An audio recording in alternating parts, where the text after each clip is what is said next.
Bonjour et bienvenue dans le ministère de la préparation de l'épouse glorieuse de Jésus-Christ, le ministère qui marche sur deux jambes, la repentance et la sanctification. Soyez bénis à l'occasion de ce court message d'aujourd'hui, car le Seigneur veut nous exhorter et nous faire progresser dans notre propre marche spirituelle. Amen. Nous allons considérer tout d'abord trois versets importants. Le premier, c'est dans Luc 22-20, où il est question de la Sainte Seine, et il est dit de Jésus: il prit de même la coupe après le souper et la leur donna en disant: cette coupe est la nouvelle alliance en mon sang qui est répandue pour vous. Amen. Le point clé ici, c'est la nouvelle alliance en son sang. Amen. Le second verset se trouve dans 2 Corinthiens 3, verset 6. C'est Paul qui parle. Il nous a aussi rendus capables d'être ministres d'une nouvelle alliance, non de la lettre, mais de l'esprit, car la lettre tue, mais l'esprit vivifie. Ici, nous voyons que il est déclaré qu'il nous a rendus capables d'être ministres. Amen. Et le troisième verset, c'est dans Marc 8, 37. C'est Jésus qui parle à nouveau et dit ceci: car celui qui voudra sauver sa vie la perdra, mais celui qui perdra sa vie à cause de moi et de la bonne nouvelle la sauvera. Amen. Alors, quel est le point de ce petit message? Le point, c'est que lorsque quelqu'un donne sa vie au Seigneur Jésus, il entre dans une alliance. Or, dans une alliance, il y a des droits et des obligations des deux côtés des signataires. D'un côté, nous avons le Seigneur qui, par son sang, nous a racheté de la malédiction, nous promet la vie éternelle, la protection, la guérison et toutes sortes de bénédictions. Nous demandons souvent du reste, que la bénédiction d'Abraham, d'Isaac et de Jacob nous localise. Et de l'autre côté de l'alliance, il y a nous. Mais quelle est notre part finalement?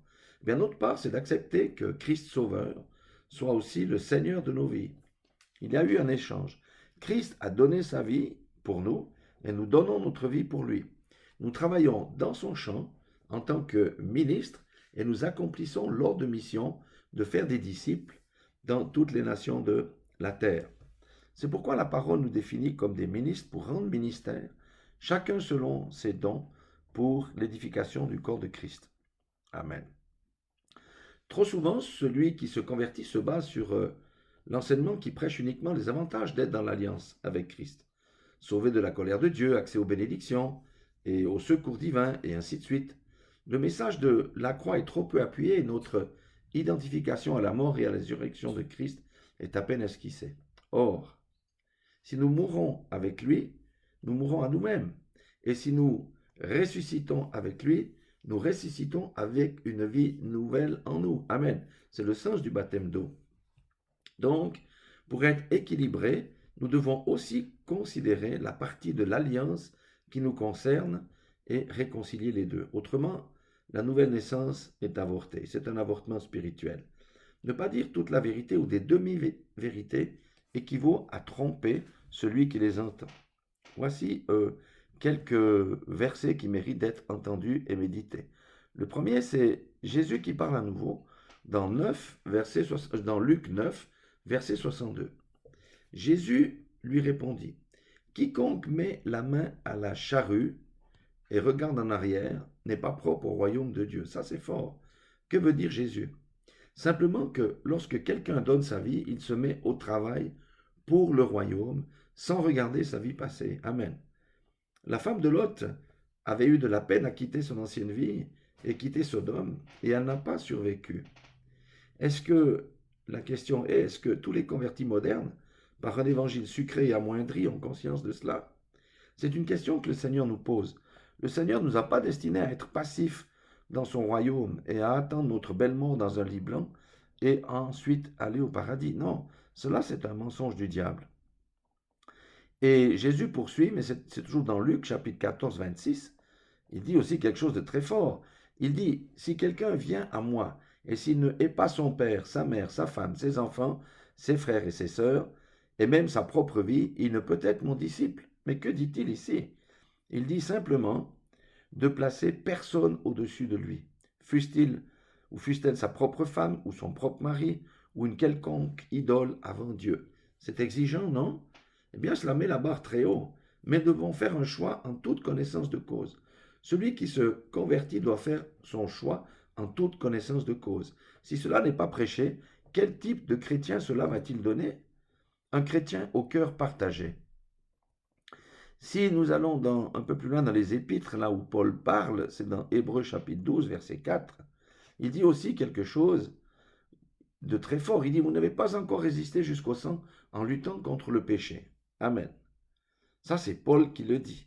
Est-ce que l'on dit à la personne qui accepte Christ que si le salut est gratuit, la vie du chrétien comporte un coût, qu'il y a une lutte sévère contre le péché, que la chair est inimitié contre Dieu et que c'est par l'Esprit que nous sommes vainqueurs?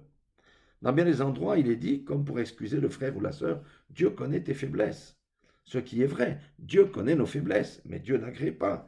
Il attend que par l'Esprit qu'il nous a donné, la chair soit vaincue, que nous menions le combat et que nous soyons victorieux. Autrement, à quoi cela servirait le sacrifice de Christ? Pierre aussi, qui était un apôtre bouillant, dit dans l'évangile de Pierre, 2 Pierre 2,20, il dit quoi? Il dit, en effet, si après s'être retiré des souillures du monde, par la connaissance du Seigneur et Sauveur Jésus-Christ, ils s'y engagent de nouveau et sont vaincus, il parle des chrétiens, hein, leur dernière condition est pire que la première. Car valait mieux pour eux de ne pas avoir connu la voie de justice que de se détourner après l'avoir connu du saint commandement qui leur avait été donné. Il leur est arrivé ce que dit un proverbe vrai. Le chien est retourné à ce qu'il avait vomi, et la truie lavée s'est vautrée dans le bourbier. C'est très clair ici. Il y a des risques, il y en a. Mais le plus grand de ces risques est pour quelqu'un qui a donné sa vie à Christ de retourner dans le monde et d'être finalement vaincu par ce dernier. Paul savait que nous aurions des luttes et que parfois certains rétrograderaient, mais il nous exhorte ici, sous une forme de mise en garde, dans ce cas-là, à se détourner des souillures du monde et à revenir dans la voie de la justice.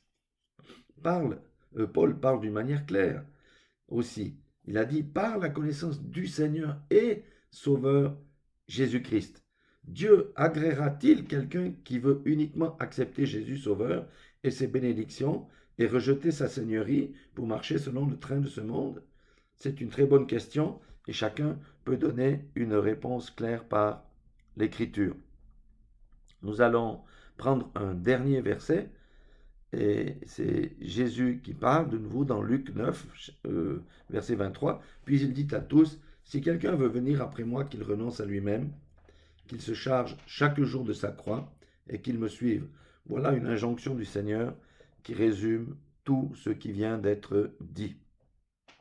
Vous voyez, ce sont juste quelques versets pour rendre attentif quelqu'un à cet évangile moderne sucré où il est malséant de dire la vérité de peur de ne heurter une personne.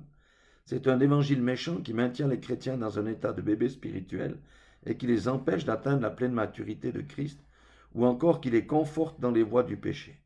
Et c'est cela qui produit des avortements spirituels. Et beaucoup de ceux qui ont récité la prière du salut se retireront lorsqu'ils entendront ensuite par petites touches qu'il faut se débarrasser du vieil homme. Ils se sentiront abusés parce qu'ils ont pris une décision, non pas en connaissance de cause, mais uniquement sur les promesses d'une vie meilleure, pleine de bénédictions. Nous devons dire la vérité. La vérité, c'est le point essentiel car la vérité libère. Toute la vérité, et non uniquement ce qui flatte la chair et gratte les oreilles de ceux qui veulent entendre uniquement les bonnes choses, sans devoir combattre, ni changer, ni abandonner les vieilles habitudes, ni travailler pour le royaume. Nous devons dire que la croix a deux parties, caractérisées par Jésus Sauveur et Jésus Seigneur. Nous sommes le corps de qui? Nous sommes le corps de Christ. Amen. Et qui est le chef du corps de Christ? C'est Christ lui-même. Alors, pourquoi laisser penser aux gens que nous pouvons avoir le salut et conserver notre vie propre? C'est un mensonge. Quiconque ne renonce pas à sa propre vie ne peut être l'ami de Christ. Nous devons aussi dire que par nous-mêmes nous échouons, mais que par le Saint-Esprit, nous sommes plus que vainqueurs de ces combats et que nous pouvons triompher par la justice de Dieu. C'est au prix du sang de Jésus que le Saint-Esprit nous a été laissé. Alors pourquoi se moquer de Dieu en menant une double vie, celle du dimanche à l'église et celle du monde durant la semaine? Soyons vrais, soyons matures et disons la vérité. Nous vivons dans des temps où tous ceux qui professent Christ doivent savoir que le mot persécution n'est plus très loin et qu'il faut être prêt comme un soldat qui s'entraîne avant de partir au front. L'évangile sucré ne tiendra pas. Jésus n'a pas dit vous êtes le sucre de la terre, mais bel et bien le sel de la terre. Êtes-vous plutôt sucre ou plutôt sel? Suis-je plutôt sucre ou suis-je plutôt sel? C'est une question à laquelle chacun doit répondre. Le Seigneur nous dit simplement ce jour, examinez vos voies, persévérez ou revenez à moi si vous vous êtes détournés et je vous accueillerai comme un père. Voilà. Que le Seigneur nous bénisse tous parce que nous avons besoin de sa bénédiction, nous avons besoin de son réconfort, nous avons besoin qu'il nous conduise à bon port. Soyez tous bénis dans le nom puissant de Jésus-Christ.